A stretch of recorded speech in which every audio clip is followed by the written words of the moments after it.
that is, I'm just going to dive right into the first study, which which demonstrates that pretty clearly. All right, so there were some researchers in a small suburban town in California. There was a lot of children in this town, and there were some issues with people driving too fast through the neighborhoods. So they felt that the children were a risk. And so they went around the homes in this neighborhood, knocked on doors, and they brought with them these kind of ugly yard signs and said, please drive safely. Right? So knocked on doors, said, hey, we are promoting safe driving in the community, and we wondered if you would put these yard signs out in your front yard. The signs, not very attractive, not exactly good for property values, and so only 17% of people agreed to put out the signs. Researchers then went to other homes in the same neighborhood, but this time they left the yard signs at home. Knocked on doors, said, hey, we're promoting safe driving, and we wondered if you would put up this little window sticker. It's like a 3-inch by 3-inch window sticker. We wondered if you would put up this little window sticker to promote safe driving. Said the same thing, please drive safely, but this time, because it was such an easy thing to do, virtually everyone said yes and agreed to put up this little window sticker.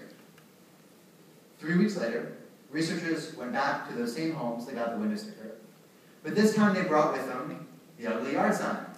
Knocked on doors, said, hey, it's me again, thanks so much for putting up that sticker, and now I wondered if you would be willing to put this yard sign out in your front yard as well. And this time, not 17%, but 70%, 70, agreed to put the yard signs out in the front yard.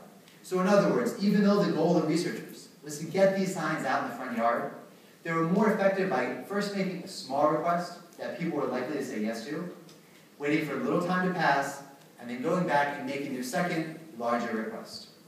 This is called a foot in the door for the obvious reason of, as the metaphor implies, if we get our foot in the door, if we get someone to start moving in a certain direction, they become much more likely to take more steps in the same direction, if we encourage them to continue doing so. And just 1 or 2 other quick examples of that from the research. One study found that people who were asked people were asked to sign a petition supporting the building of a recreation center for the physically handicapped. The next week donated twice as much as people who were not even asked to sign the petition. Similarly, people asked to wear a pin for the Canadian Cancer Society. The next week donated about twice as much money to them as people who had never even been asked to wear the pin. So, why would this be the case? Why would doing something small, seemingly insignificant, like signing a petition, wearing a pin, wearing one of those wrist-strong bracelets, or live-strong bracelets, something of Colbert, those live-strong bracelets that used to be so common, why would doing these little, seemingly meaningless things, why would they get people to later actually donate money or actually volunteer a great amount of their time? Well, the reason is that when someone does something, even small, it causes a little shift in their identity. Right? So the minute you put on your UGA sweatshirt, or the minute you do anything small, seemingly insignificant in your own life, you start to identify yourself as, I'm the sort of person who has school spirit. I wear this little pin supporting breast cancer. I am the sort of person who cares about fighting breast cancer.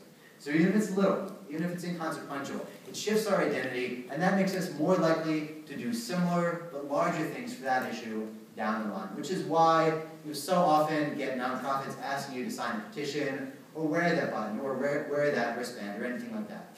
Not that the petition actually does anything in most cases. It's not that the bracelet or the little ribbon actually does anything itself in most cases.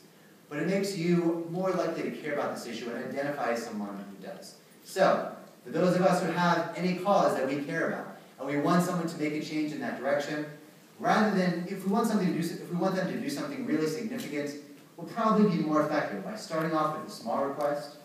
If we want someone to drive less or to not drive at all for the good of the environment, maybe we ourselves could start by just not driving 1 day a week. The same for other socially positive things like, say, not eating meat. We know that's a good thing to do to prevent animal cruelty and help the environment, but a lot of us probably feel it's not something we could do right away anyway, so maybe we could start by just cutting out chicken from our diet and just going vegetarian 1 day a week. Whatever the cause is, whatever cause is important to you, whether you want to make a change or you want others to make a change. By getting our foot in the door and starting small, not only do we accomplish something in the short term, but we tend to accomplish much more in the long term as well.